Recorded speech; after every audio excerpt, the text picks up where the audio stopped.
Le magazine littéraire Épilogue est une présentation de la Librairie du Quartier. Merci à ce précieux partenaire et à leur équipe de libraires. Vos prochaines lectures vous attendent au 1120 Avenue Cartier.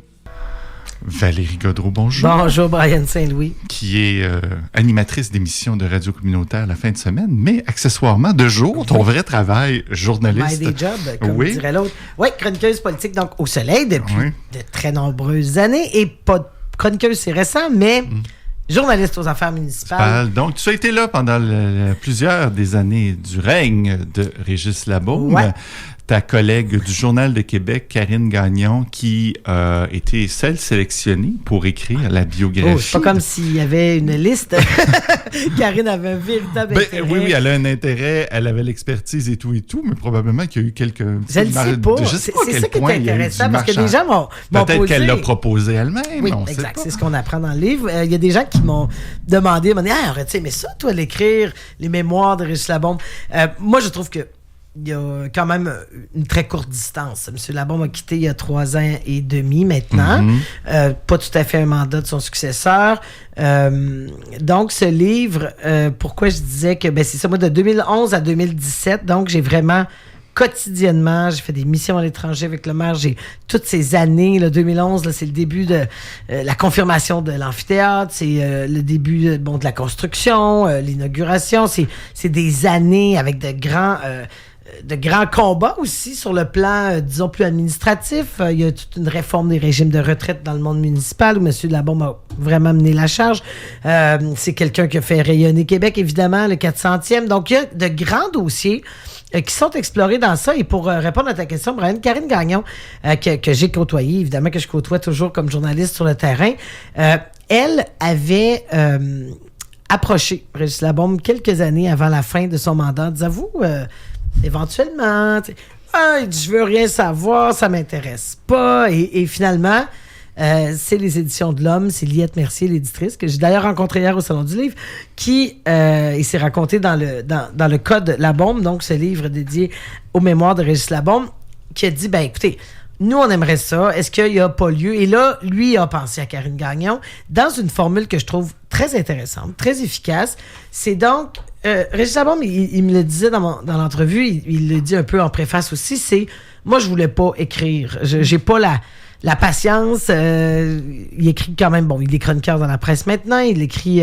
il a une aisance avec les mots, mais pas de là à s'embarquer dans ça. Il n'avait pas le goût de s'autobiographie. Non. 50 pages, 50 boîtes d'archives, replongées. Quelle version tu donnes à l'histoire? Donc, ce qui est intéressant, c'est que c'est réparti par chapitre. Alors, on a tout, là, les alliés politiques, qu'est-ce qui a fait un peu son succès, les finances, le style, le Clotaire Rapaille, le tramway. Donc, chaque étape, c'est 25 chapitres, très efficacement édités, toutes devancé par une caricature des Grecs, donc Yannick Lemay, qui est dans le Journal de Québec aussi. Donc, il y a une part d'archives aussi de la manière dont Régis Labaume a été caricaturé.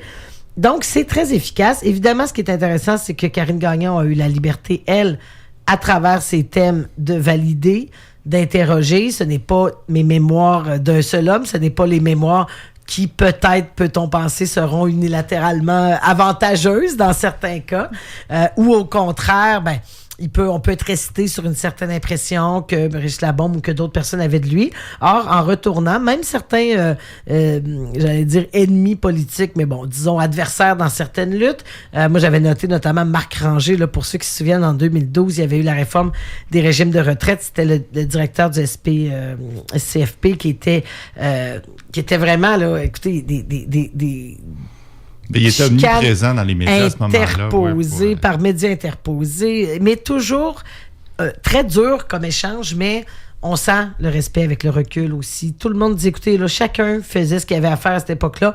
Même Yvon Bussière, qui a été une cible de choix de M. Labaume, il était même ridiculisé parfois au conseil municipal, il admet qu'à la fin de son mandat, il y avait, dans son dernier mandat, il l'avait même, Équipe Labaume n'avait même présenté personne contre lui, candidat indépendant dans Saint-Sacrement. Donc, il y a eu un certain apaisement. Moi, c'est ce que je ressens beaucoup. Ma chronique dans le Soleil s'appelait l'introspection d'un chat de gouttière. C'est le terme, un chat de gouttière qui griffe partout, qui sait pas trop comment agir des fois dans certaines circonstances. Évidemment, il y a beau jeu parce que là, il est sorti de la politique et il reconnaît un style qui déjà, avec si peu de recul, mine de rien, ça fait juste...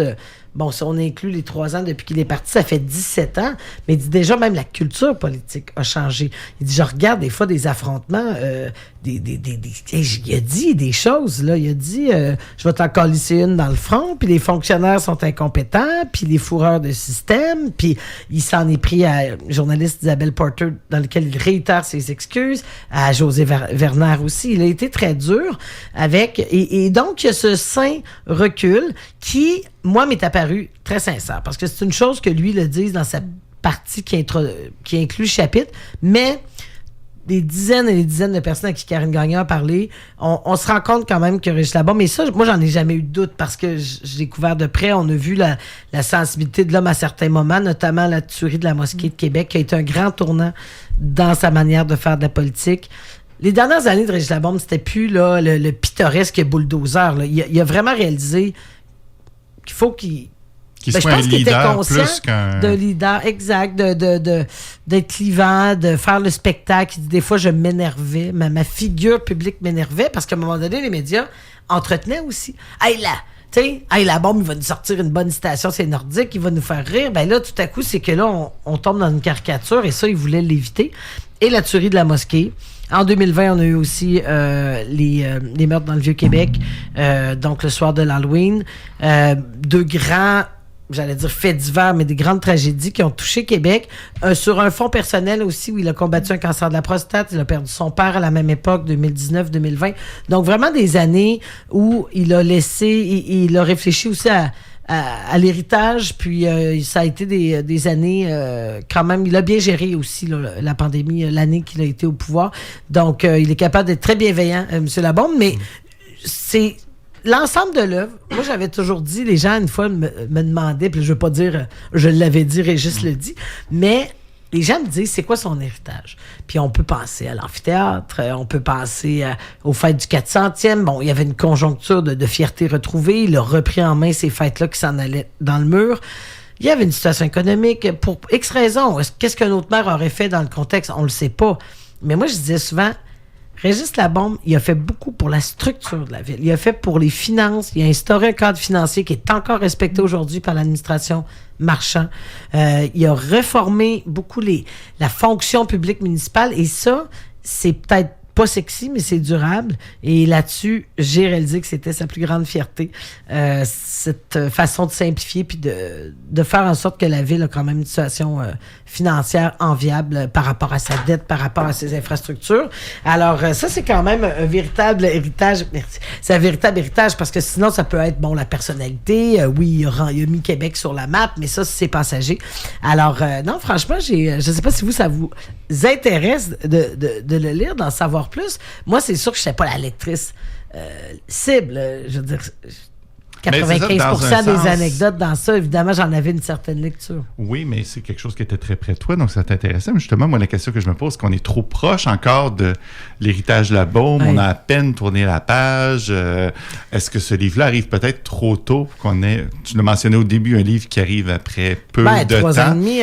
Très bien fait, très bien écrit, très bien documenté. Mais la campagne commençait, là, donc il y a 4 ans, jour pour jour, ou presque.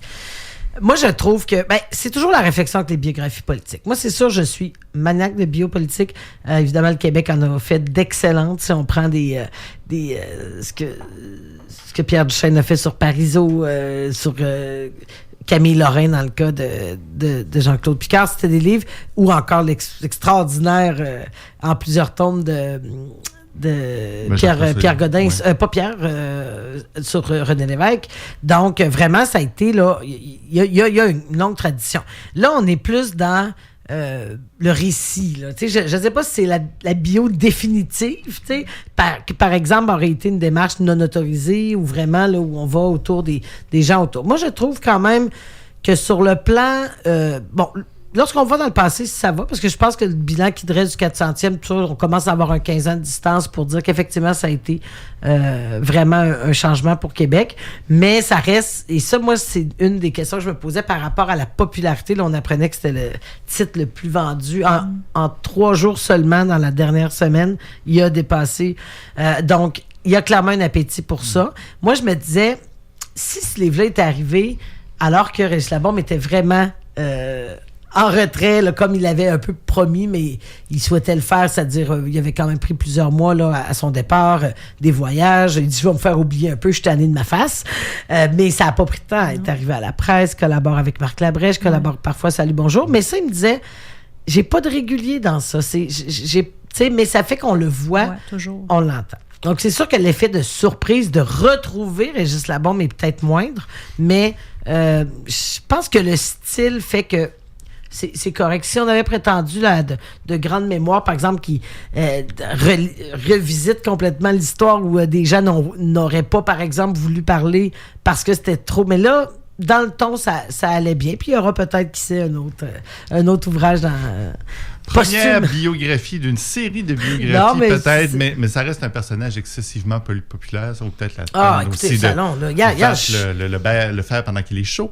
Puis je voyais la file au salon, je me disais, qui s'en vient là? C'était 15 minutes avant le début de la séance, ça serpentait dans le salon.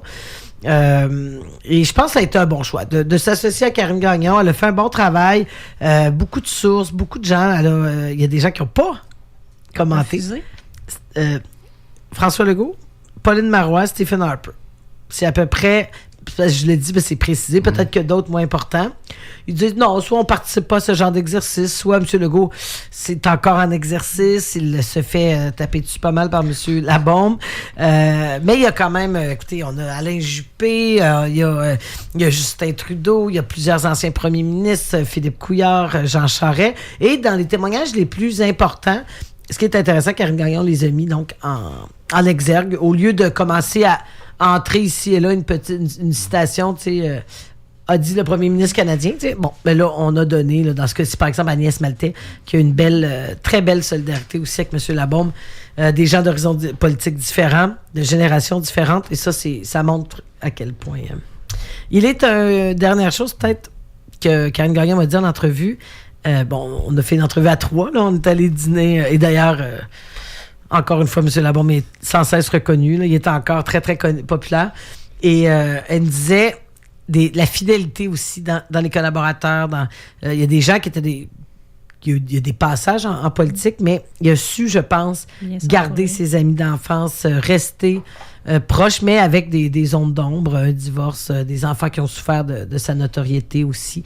Alors, quand même, c'est pas complaisant. C'est pas complaisant du tout. D'accord. Donc, vous l'aurez probablement vu passer dans les médias. Karine Gagnon, Le Cas de Labaume, c'est publié aux Éditions de l'Homme.